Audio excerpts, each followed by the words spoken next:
नमस्कार, मैं हूं पूजा सिंह और आप देख रहे हैं आर्यन टीवी। चलिए रुक करते हैं आज की कुछ बड़ी खबरों का।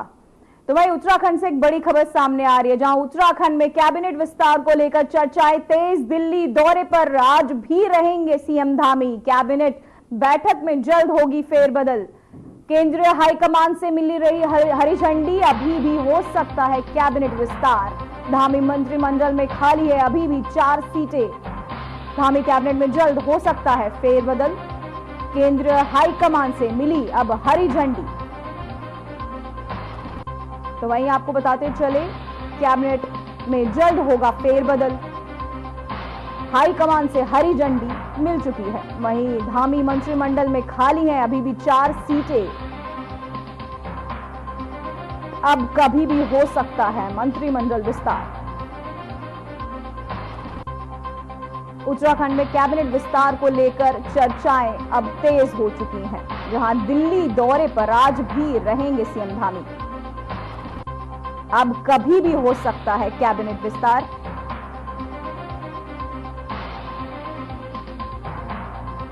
केंद्रीय हाईकमान से मिली हरी झंडी।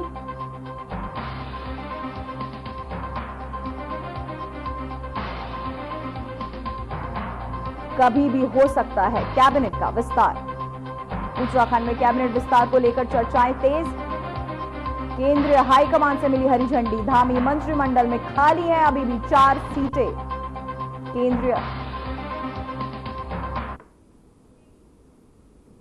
तो वही हाल ही में पीएम मोदी उत्तराखंड दौरे पर रहे। उन्होंने उत्तराखंड में पर्यटन को बढ़ावा देने के लिए धाम तपो पर्यटन पर जोर दिया। साथ ही कई सौगातें उत्तराखंड को दे गए।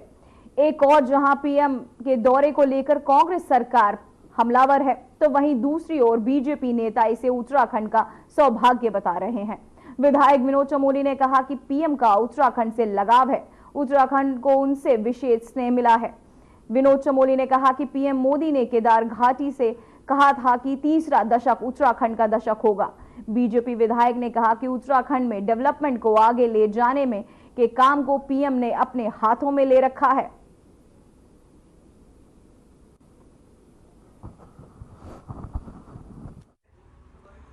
उत्तराखंड को उनका विशेष स्नेह मिला है और एक नारा भी हमने दिया था कि अटल जी ने दिया है, मोदी जी संवारेंगे, और ये उत्तराखंड को निरंतर संवारते जा रहे हैं। और उन्होंने ये जो तीसरा दशक है उत्तराखंड का दशक होगा, ऐसा करके भी केदार भूमि से उन्होंने ये घोषणा की है।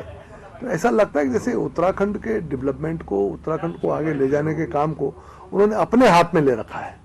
और वो समय समय पर यहाँ पर आकर हमको एक तो ऊर्जा प्रदान करते हैं, हमको दिशा देने का काम करते हैं, और मात्र दिशा ही नहीं देते तो जो केंद्र से जो मदद होनी चाहिए, इसको आगे बढ़ाने में जो सहयोग होना चाहिए, वो भी भरपूर करते हैं। तो ये उत्तराखंड के लिए बड़े सौभाग्य की बात है और मोदी जी का जो आशीर्वाद हमको प्राप्त है।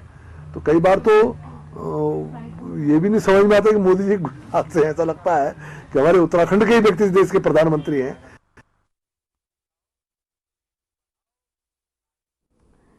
तो वहीं आपको बताते चले कि पर्यटन को बढ़ावा देने के लिए धाम तपो पर्यटन पर जोर दिया जा रहा है।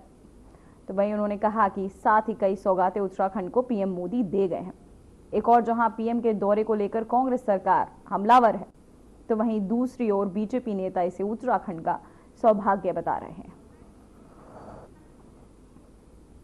इसी खबर पर तमाम जानकारी के साथ हर्ष खनेरा हमारे संवाददाता जुड़ चुके हैं। हर्ष, क्या है ये पूरा मामला? माफ कीजिएगा, आपकी सवाल नहीं मिल रहा। ये उत्तराखंड पीएम मोदी आए, उत्तराखंड को कई सौगातें दी, लेकिन कांग्रेस अभी भी हमलावर है। इस पर क्या कहना चाहेंगे आप? बिल्कुल, देखिए जिस तरह से प्रधानमंत्री का दौरा था और तमाम बातें उत्तराखंड के परिप्रेक्ष्य में हुई हैं, चाहे तीर्थाटन की बात हो, चाहे पर्यटन की बात हो, लेकिन दूसरी तरफ अगर कांग्रेस की बात करें तो कांग्रेस का ये मानना है कि तमाम जो लोग हैं यहाँ के, वो आज भी बेरोजगारी का दंश झेल रहे हैं। युवा अन्य राज्यों का रुख कर रहे हैं, उनको स्टेबिलिटी उनकी यहाँ पर नहीं हो पा रही है। सरकार इसके लिए कोई प्लान नहीं बना पा रही है ताकि किस तरह से यहाँ के युवाओं को रोजगार से जोड़ा जाए। हालांकि प्रधानमंत्री आए थे और एक पर्यटन की दिशा में नई बात उन्होंने कही है और जिस तरह से चाहे वो औली की बात हो, चाहे वो धनौल्टी की बात हो, मसूरी की बात हो, तमाम जो क्षेत्र हैं वो पर्यटन से जुड़ सकें। गढ़वाल और कुमाऊं को गढ़वाल और कुमाऊं को पर्यटन से, तीर्थाटन से जोड़ने का प्रयास सरकार कर रही है, ताकि यहाँ के जो नौजवान हैं, यहाँ के जो लोग हैं, यहाँ के युवा हैं, उनको रोजगार मिल सके। इसी तरह में उत्तराखंड की जो आर्थिकी है वो भी मजबूत हो सके, तो इस दिशा में काम भी किया जा रहा है। प्रधानमंत्री के दौरे को लेकर के जहाँ विपक्ष की शिकायत है, विपक्ष का सीधे तौर पे कहना है कि जो उम्मीद प्रधानमंत्री के दौरे से थी वो धरातल पर नहीं उतर पाई। लेकिन ये कहना भी गलत नहीं होगा कि अगर हम जोशीमठ की अगर बात करें, चमोली जिले की बात करें, या फिर हम जो केदारनाथ की बात करें, तो सोनप्रयाग से जो केदारनाथ में जो रोपवे का जो निर्माण होने जा रहा है वो एक बहुत सराहनीय काम माना जा सकता है, क्योंकि इससे न केवल सिर्फ इस क्षेत्र को बल्कि दूर दराज से आने वाले जो लोग हैं उनको भी कहीं न कहीं सुविधाएं मिल पाएंगी। और दूसरी तरफ अगर हम हेमकुंड साहिब की अगर बात करें तो यहाँ पर हेमकुंड साहिब में जो यात्रा होती है, इसके अलावा टूरिज्म के अगर क्षेत्र में देखा जाए तो दूसरी तरफ फूलों की घाटी है, तो कहीं न कहीं फूलों की घाटी से भी जो तीर्थ यात्री हैं उनको जोड़ने का काम किया जाएगा, ताकि यहाँ के जो लोग हैं उनको रोजगार के अवसर मिल सकें। तो कहीं न कहीं जो सरकार का जो मंशा है, सरकार का जो मानना है वो इस तरफ है कि किस तरह से लोगों को रोजगार के आयाम मिल सके और लोगों को रोजगार से जोड़ा जाए। दूसरे अगर कांग्रेस की अगर बात करें तो कांग्रेस कहीं न कहीं इस बात को लेकर के कह रही है कि अभी तक भी जो सरकारी जो विभाग हैं उनमें जो पद खाली हैं उन पर पद सृजित नहीं हो पा रहे हैं, लोगों की स्थायी नियुक्तियां नहीं हो पा रही है, बेरोजगारी इस हद तक बढ़ी है कि लोगों को अन्य राज्य का रुख करना पड़ रहा है। तो ये कहीं न कहीं चिंतनीय विषय है। जी हर्ष, पीएम मोदी के इस दौरे से उत्तराखंड में क्या खास रहा? देखिए, प्रधानमंत्री दौरा था और ऐसे में हर्षल की अगर बात करें, उत्तरकाशी क्षेत्र की अगर बात करें तो क्योंकि ये पूरे जो इलाके हैं ये सीमावर्ती इलाके हैं और यहाँ से जो देश की जो अंतिम सीमा है वो उसे टच करती है, तो दूसरी तरफ इसे रोजगार से जोड़ने के लिए चाहे यहाँ के व्यवसायिक लोग हों, चाहे वो किसान लोग हों, उनकी आर्थिकी किस तरह से मजबूत हो सके। क्योंकि अगर भी आप देखा पूजा कि कहीं भी प्रधानमंत्री का दौरा होता है और खासतौर पर टूरिज्म क्षेत्र में, तो वहां पर निश्चित तौर पर एक बड़ी संख्या में जो देश विदेश से जो यात्री होता है, देश विदेश से जो टूरिस्ट होता है वो पहुंचता है। और उत्तराखंड की अगर बात करें तो केदारनाथ और बद्रीनाथ में पहले ही दौरा कर चुके हैं प्रधानमंत्री। लेकिन अगर दूसरी तरफ हम गौमुख की बात करें, गंगोत्री क्षेत्र की बात करें, यमुनोत्री क्षेत्र की बात करें, हर्षल की बात करें, उत्तरकाशी के उन इलाकों की बात करें, तो यहाँ पर किस तरह से टूरिज्म को उसके साथ साथ जो चारधाम से जुड़े जो लोग हैं, चाहे यात्री हों, उनको किस तरह से यहाँ पर और ज्यादा बड़ी संख्या में लाया जाए। शीतकाल जो यात्रा हुई है इस समय की अगर बात करें तो इस समय शीतकाल की जो यात्रा थी उसके लिए न्योता मुख्यमंत्री की तरफ से प्रधानमंत्री को भेजा गया था। और इस बार जो प्रधानमंत्री का जब यहाँ पे दौरा हुआ है तो बिल्कुल इस दौरे को इस तरह से भी देख सकते हैं कि कहीं ना कहीं उत्तराखंड के इस क्षेत्र में बहुत ज्यादा टूरिज्म बढ़ने की दिशा में संभावना बढ़ रही है। जी शुक्रिया हर्ष आपकी तमाम जानकारी के लिए। तो वहीं कैबिनेट मंत्री प्रेमचंद अग्रवाल के बयान ने उत्तराखंड सहित राजनीति में भी भारी हलचल मचाई हुई है। कोटद्वार दौरे पर रहे गढ़वाल सांसद अनिल बलूनी ने कैबिनेट मंत्री प्रेमचंद अग्रवाल के मामले में कहा, यह विषय बहुत दुर्भाग्यपूर्ण और पीड़ादायक रहा है। उन्होंने कहा वह पार्टी के मुख्य प्रवक्ता हैं, उनकी मर्यादाएं हैं, बोलने की सब चीजों को लेकर मेरे पास बोलने के लिए उचित प्लेटफॉर्म है। मैंने पार्टी प्लेटफॉर्म पर अपने कर्तव्यों का निर्वहन किया है।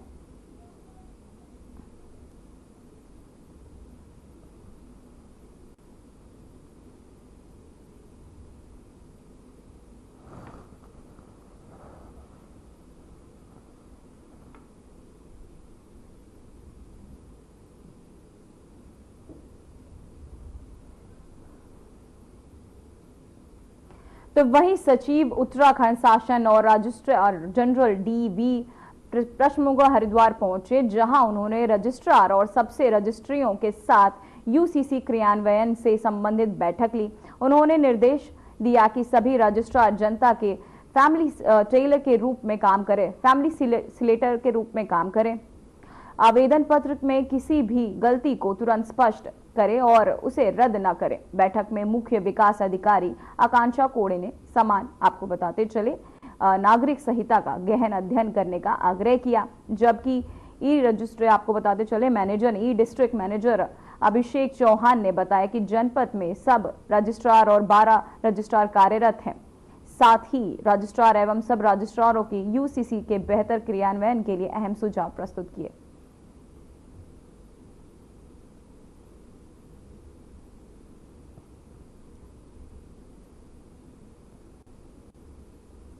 तो वहीं तमिलनाडु के सीएम एमके स्टालिन द्वारा संस्कृत भाषा के विरोध और फंडिंग को लेकर दिए गए बयान पर हरिद्वार स्थित संस्कृत विश्वविद्यालय के कुलपति दिनेश चंद्र शास्त्री और अन्य शिक्षाविदों ने कड़ा विरोध किया है। उन्होंने कहा कि राजनीतिक बयान करार दिया है और इसे भारतीय संस्कृति के खिलाफ बताया। साथ ही अन्य प्रोफेसरों ने भी इस बयान पर अपनी नाराजगी जताई और कहा कि भारत संस्कृति के बिना अधूरा है। जन्म से लेकर मृत्यु तक के जितने भी संस्कार होते हैं उनसे संस्कृत के मंत्रों का उपयोग किया जाता है। हमारी जितनी भी भाषाएं हैं उनकी जड़ें संस्कृत में हैं। इस बयान ने न केवल तमिलनाडु में बल्कि उत्तराखंड में भी संस्कृति के महत्व पर चर्चा को फिर से जन्म दिया है।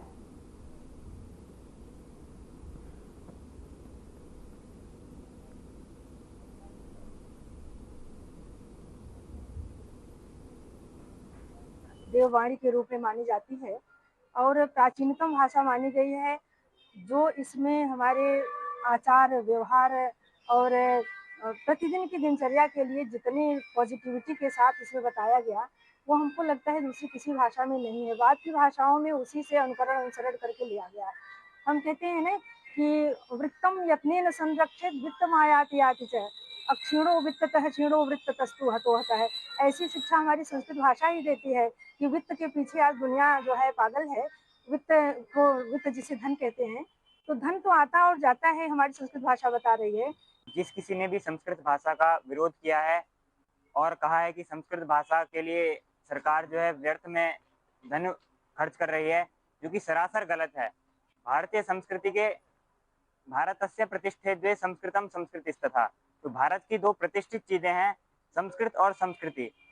उसके संरक्षण के लिए यदि सरकार धन खर्च कर रही है तो उसे खर्च करना चाहिए, पर किसी का भी ये कहने का अधिकार या फिर ये कहना उचित नहीं है कि संस्कृत पर जो खर्च किया जा रहा है वो फिजूल का खर्चा है। भारत की पहचान जो है भारत की संस्कृति से है, भारत के संस्कारों से है। तो इसीलिए जो भी लोग ये कह रहे हैं ये अंग्रेजों की मानसिकता वाले लोग हैं। तो वही थाना मुनिकीर्ति में चरस के साथ अभियुक्त को गिरफ्तार किया। एसएसपी टिहरी आयुष अग्रवाल ने बताया कि टिहरी पुलिस ने पूरे जनपद में लगातार चेकिंग अभियान चला रही है। इसी क्रम में प्रभारी निरीक्षक मुनिकीर्ति और सीआईयू के नेतृत्व में पुलिस टीम का गठन किया गया। थाना मुनिकीर्ति और सीआईयू टिहरी गढ़वाल की संयुक्त टीम के तहत चेकिंग के दौरान एक अभियुक्त रविंद्र सिंह को अवैध रूप से चरस की तस्करी करते हुए भद्रकाली मुनिकीर्ति की रेती क्षेत्र में से गिरफ्तार किया गया। अभियुक्त के कब्जे से चरस बरामद की गई। वहीं आरोपी आदित्य ने से पूछताछ के दौरान बताया कि चरस को पहाड़ी क्षेत्र से लाकर मैदानी क्षेत्र में बेचे जाने की बात बताई जा रही थी। वहीं अभियुक्त के खिलाफ केस दर्ज कर लिया गया है। अभियुक्त को माननीय न्यायालय में पेश किया जा रहा है। देखिए, माननीय मुख्यमंत्री जी द्वारा ड्रग्स फ्री देवभूमि अभियान चलाया जा रहा है। साथ ही पुलिस महानिदेशक महोदय द्वारा भी एक विशेष अभियान चलाकर ड्रग्स को कंट्रोल करने के लिए सभी जनपदों को निर्देशित किया गया है। और उसी क्रम में हमारी जो टिहरी गढ़वाल की पुलिस है, एसओजी की टीम है, इनके द्वारा एक बड़ी कार्रवाई की गई है और 6 किलो से अधिक चरस के साथ में एक व्यक्ति को गिरफ्तार किया गया है, जो कि मूल रूप से उत्तरकाशी का रहने वाला है। इसका पूर्व में आपराधिक इतिहास भी रहा है और 2 बार एनडीपीएस के केस में ये जेल भी जा चुका है। तो एक बहुत बड़ी रिकवरी है। अभी तक के टिहरी गढ़वाल के इतिहास में सबसे अधिक मात्रा में चरस की ये रिकवरी की गई है और हमारा लगातार प्रयास है कि जो भी मुख्यालय द्वारा निर्देश दिए जा रहे हैं उस पर काम करते रहें और देवभूमि को हम कैसे ड्रग्स फ्री बना सकते हैं इस दिशा में सार्थक कदम करें। देखिए, उत्तरकाशी का रहने वाला है। इससे जो पूछताछ की गई है तो अभी तक जानकारी में आया है कि उत्तरकाशी से लेकर आ रहा था। इन सभी पहलुओं पर अभी आगे इन्वेस्टिगेशन की जानी है कि एग्जैक्टली किससे लेकर आ रहा था, किसको आगे सप्लाई की जानी थी, वो सभी इन्वेस्टिगेशन कर रही है। तो वहीं हरिद्वार पुलिस नशे के खिलाफ अभियान चला रही है। इस अभियान के तहत कोतवाली ज्वालपुर पुलिस ने नशा सामग्री तस्करी पर सख्त कार्रवाई की है। पुलिस ने नशा तस्कर विशाल के पास से 5.30 ग्राम स्मैक सहित गिरफ्तार किया। इस कार्यवाही से पुलिस की कड़ी और प्रभावी रोकथाम की प्रतिबद्धता स्पष्ट हो गई है। तो वहीं गिरफ्तारी के आधार पर आरोपी विशाल के खिलाफ NDPS एक्ट के पर मुकदमा दर्ज किया गया है। प्रशासन ने स्पष्ट किया कि हरिद्वार में नशे के खिलाफ यह अभियान आगे भी जारी रहेगा, ताकि नशा तस्करी को जड़ से उखाड़ा जा सके और समाज में सुरक्षित माहौल सुनिश्चित किया जा सके।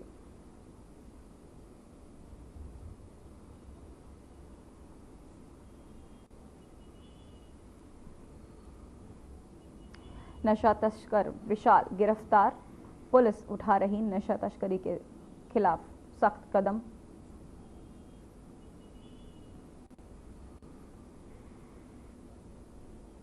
$530 ग्राम स्मैक बरामद की गई, जिसके बाद नशा तस्कर विशाल को गिरफ्तार किया गया। नशे के खिलाफ पुलिस का यह अभियान लगातार जारी है।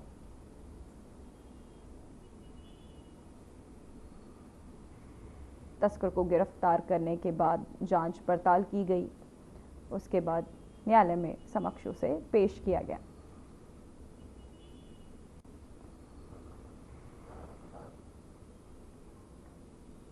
तो वहीं अंतर्राष्ट्रीय महिला दिवस के अवसर पर उत्तराखंड सरकार ने महिलाओं के सशक्तिकरण के लिए एक नई और महत्वाकांक्षी योजना महिला सारथी की शुरुआत की। राज्य की महिला सशक्तिकरण मंत्री रेखा आर्या ने महिला सारथी योजना की पहली सवारी बनकर इस योजना की शुरुआत की। इस योजना के तहत 10 ई-स्कूटी, 2 ऑटो रिक्शा और 2 ई-टैक्सी कार की शुरुआत की गई है, जो महिलाओं को रोजगार देने और उन्हें आर्थिक रूप से सशक्त बनाने की दिशा में एक महत्वपूर्ण कदम है। महिला सशक्तिकरण मंत्री रेखा आर्या ने कहा कि इस योजना के तहत महिलाएं सुरक्षित और सम्मानजनक तरीके से रोजगार प्राप्त कर सकेंगी। साथ ही ये योजना उत्तराखंड के महिला उद्यमी को बढ़ावा देने के लिए, उनके आत्मनिर्भर बनाने के लिए एक महत्वपूर्ण पहल भी साबित होगी। तो महिलाओं को सशक्त बनाने के लिए उत्तराखंड सरकार लगातार कार्य कर रही है। नई उत्तराखंड की महिला बनेंगी अब आत्मनिर्भर, मंत्री रेखा आर्या ने कहा। साथ ही उन्होंने महिला सारथी योजना की शुरुआत भी की। मंत्री रेखा बनी योजना की पहली सवारी, उत्तराखंड की महिला बनेगी आत्मनिर्भर। महिला सारथी योजना की शुरुआत की, साथ ही मंत्री रेखा आर्या बनी पहली सवारी। योजना के तहत उन्होंने महिलाओं को सशक्त बनाने और आत्मनिर्भर बनाने की कई कड़े कदम उठा रही है सरकार। तो वहीं आज राजधानी दिल्ली में आयोजित हुए डायरेक्ट सेलिंग महिला उद्यमिता शिखर सम्मेलन में मुख्यमंत्री पुष्कर सिंह धामी ने शिरकत की। अंतर्राष्ट्रीय महिला दिवस के मौके पर मुख्यमंत्री पुष्कर सिंह धामी ने महिलाओं को सम्मानित किया और साथ ही संबोधित भी किया। साथ ही उन्होंने क्या कुछ कहा, आइए आपको सुनाते हैं। मातृशक्ति जिंदाबाद, मातृशक्ति जिंदाबाद। Direct selling women entrepreneurship summit 2025 के इस शानदार आयोजन में मंच पर आसीन माननीय सांसद और आप सबके बीच के आदरणीय प्रवीण खंडेलवाल जी, उत्तराखंड में आपदा प्रबंधन सलाहकार समिति के वाइस चेयरमैन श्री विनय रोहेला जी, अध्यक्ष ADACI, जिनको अभी आप सब लोगों ने सुना, जिनकी प्रेरणा से लाखों लाख बहनें आज रोजगार और स्वरोजगार को अपना रही हैं। भाई डॉक्टर संजीव कुमार जी, संदीप जी और सभी हमारे पदाधिकारीगण और पूरे देश भर से, अभी मुझे बताया डॉक्टर संजीव जी ने कि कश्मीर से लेकर कन्याकुमारी तक की बहनें इसमें आई हुई हैं। मैं सबसे पहले तो CAIT के एवं ADSEI द्वारा आयोजित इस direct selling women internship summit में देश के कोने कोने से आई आप सभी उद्यमी बहनें जो अपने कौशल से, अपने परिश्रम से आत्मनिर्भर बन रही हैं और आपकी आत्मनिर्भरता जो विश्वास के साथ आपके चेहरे पर मुझे इस सभागार में आने पर दिखाई दी, आपके द्वारा जिस प्रकार से मेरा स्वागत किया गया, हम सबका स्वागत किया गया और एक आत्मबल जो आपके परिश्रम को दर्शाता है। आज इस अंतर्राष्ट्रीय महिला दिवस के अवसर पर मैं आप सभी को अपनी ओर से हार्दिक बधाई देता हूं, हार्दिक शुभकामनाएं देता हूं।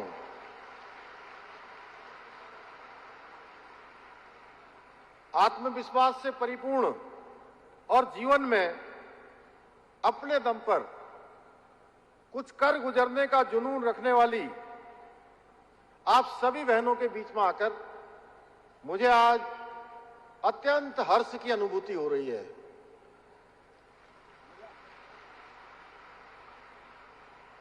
आज भारत की मातृशक्ति प्रत्येक क्षेत्र में पुरुषों के साथ कंधे से कंधा मिलाकर काम कर रही है, चाहे वो घर संभालना हो, परिवार संभालना हो या सेना में शामिल होकर देश की रक्षा करनी हो, राजनीति का क्षेत्र हो, शिक्षा का क्षेत्र हो, विज्ञान का क्षेत्र हो या उद्योग का क्षेत्र हो। आज हमारी देश की मातृशक्ति ने अपने आप को हर क्षेत्र में सिद्ध किया है।